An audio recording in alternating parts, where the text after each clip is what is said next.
Ya, Bismillahirrahmanirrahim. Assalamualaikum warahmatullahi wabarakatuh. Waalaikumsalam warahmatullahi wabarakatuh. Bagaimana kabarnya anak-anak hari ini? Alhamdulillah, Bu. Alhamdulillah baik, Bu. Baik, alhamdulillah. Ya, Bu Guru doakan semoga kalian semua selalu dalam keadaan sehat walafiat serta dalam lindungan Allah Subhanahu wa taala. Nah, anak-anak, sebelum memulai pembelajaran, saya ingin ketua kelasnya memimpin doa. Sebelum mengawali kegiatan materi ini, alangkah baiknya kita berdoa terlebih dahulu. Berdoa mulai. Jangan lupa kalian mengisi daftar hadir ya. Ya, Bu, siap. Ya, Bu. Bagus. Bu kemarin sudah membahas tentang dampak penjajahan bangsa Eropa, VOC Daendels atau Republik Bataaf, Inggris dan kolonial Belanda di Indonesia di bidang politik, ekonomi, sosial, dan budaya. Kita masuk ke bab baru yaitu munculnya ruh kebangsaan dan nasionalisme di awal kebangkitan nasional. Ya. Sedangkan tujuan dari pembelajaran pada pagi hari ini adalah dengan kalian mengamati gambar, foto, video, dan literasi di berbagai buku, siswa diharapkan mampu membandingkan munculnya ruh kesadaran. Video sama bahan ajar ya kemarin ya, sudah saya share ya. Nah, sekarang apa ada pertanyaan? Kalau tidak ada pertanyaan, ini ada yang bisa memaparkan nggak? Kaitannya apa? Dua gambar ini dengan topik pembelajaran pada pagi hari ini. Kalian nanti ya mengeksplorasi, menggali informasi ya untuk menganalisis. Nah, ini ya.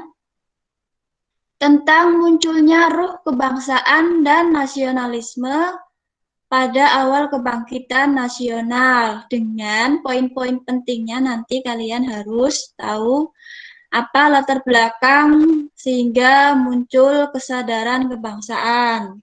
Terus bagaimana prosesnya. Kemudian juga kalian harus membandingkan dengan menganalisis tentang dinamika semangat nasionalisme di kalangan generasi muda di era sekarang.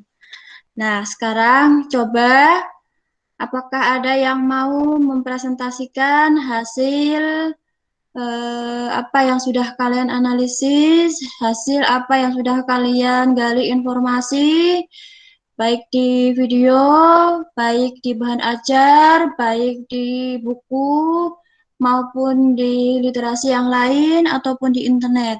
Kesadaran kebangsaan atau nasionalisme di awal kebangkitan nasional dilatar belakangi karena adanya politik etis yang salah satu programnya paling berpengaruh adalah lewat pendidikan. Meskipun dalam proses pendidikan yang didirikan oleh pemerintah kolonial Belanda adalah untuk memperoleh tenaga kerja yang murah, tapi golongan terpelajar ini mampu memanfaatkannya sebagai saluran mobilitas untuk menyadarkan rakyat Indonesia agar berpikir kritis dan memiliki effort juang yang tinggi agar bisa keluar dari kolonialisme Belanda. Sedangkan dinamika semangat nasionalisme di kalangan generasi muda saat ini, saya melihat ada pengaruh dari kuatnya arus globalisasi. Ya, munculnya kesadaran kebangsaan dan nasionalisme pada awal kebangkitan nasional juga dipengaruhi oleh faktor dari dalam, Bu. Ya, apa saja? Yaitu adanya perasaan senasib sepenanggungan dijajah oleh pemerintah kolonial Belanda. Selain itu, juga faktor eksternal seperti adanya gerakan nasional dari Filipina, India, Mesir, yang mana dapat menginspirasi rakyat Indonesia saat itu. Sedangkan dinamika semangat nasionalisme pada generasi muda pada saat ini itu dibangun untuk menumbuhkan bangsa Indonesia menjadi negara maju. Namun dalam prosesnya ada tantangan yang besar, yaitu modernisasi yang masuk ke seluruh dunia. Lihat saja dan gaya hidup pemuda-pemuda sekarang cenderung mengabaikan jati diri bangsa Indonesia yang terkenal dengan adat ketimuran, kini sudah mulai luntur. Banyak para pemuda sekarang yang lebih senang dengan gaya hidup kebarat-baratan, dan terhadap permasalahan negara kita saat ini, disuruh memakai masker saja susah, padahal itu untuk kebaikan bersama dalam menghadapi wabah COVID-19 selama ini. Ya, bagus sekali. Munculnya kesadaran kebangsaan dan nasionalisme itu juga dipengaruhi oleh perkembangan pers. Saat itu pers atau surat kabar sangat pengaruh sekali. Nah, dalam menumbuhkan kesadaran kebangsaan dan semangat nasionalisme melalui surat kabar, ide-ide, gagasan, pembahasan, dan perubahan-perubahan yang terjadi di luar negeri dapat dituangkan lewat surat kabar. Dengan begitu, surat kabar menjadi alat komunikasi sekaligus propaganda untuk mengkritik segala bentuk penjajahan kolonial. Dalam prosesnya, organisasi-organisasi pergerakan nasional yang berdiri nanti hampir semuanya memiliki redaksi surat kabar, bahkan untuk memperjuangkan hak-hak rakyat pribumi, surat-surat kabar ini memiliki advokat atau kuasa hukum. Ya, bagus sekali. Di gerakan reformasi Islam juga berpengaruh. Pinter. Karena dari gerakan reformasi Islam itu, dari situ sudah muncul sekolah-sekolah Islam di Indonesia. Jadi di situ yang buat rakyat-rakyat Indonesia punya semangat buat mengenyam pendidikan, itu berpengaruh dari situ. Udah, Bu. Nah, anak-anak, dari diskusi kalian hari ini ya, yang sudah dilontarkan oleh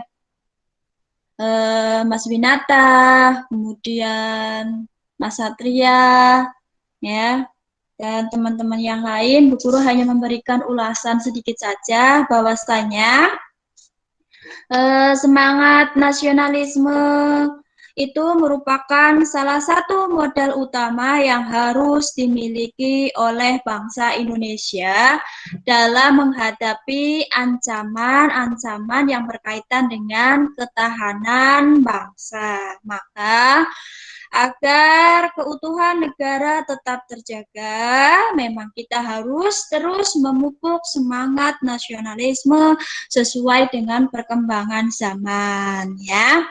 Nasionalisme yang muncul di awal kebangkitan nasional itu memang dibentuk dan tumbuh karena atas kesadaran kolektif untuk bisa bangkit dari gunggungan kolonial Belanda. Sedangkan nasionalisme yang tumbuh pada masa sekarang memang tumbuh itu agar bisa menjadi negara yang maju dan berdaulat. Jadi tumbuhnya nasionalisme sesuai dengan perkembangan zaman itu memang berbeda, ya. Ada yang masih belum paham dengan materi ini pada pagi hari ini? Manfaat yang didapat atau yang kita peroleh dari belajar pada topik hari ini. Manfaatnya kita dapat lebih menghargai jasa-jasa para pahlawan yang telah gugur mendahului kita. Ya, bagus sekali. Kita harus lebih banyak bersyukur karena kita hidup di zaman yang sudah merdeka. Kita bisa mengakses pendidikan dengan bebas tanpa diskriminasi seperti zaman dahulu. Tugas kita sebagai pelajar hendaknya teruslah belajar setinggi langit. Di APD-nya itu ada soal yang berkaitan dengan tes keterampilan Anda dalam menyimpulkan pada topik hari ini. Ya, jadi kesimpulannya apa tentang hasil pembelajaran pada hari ini?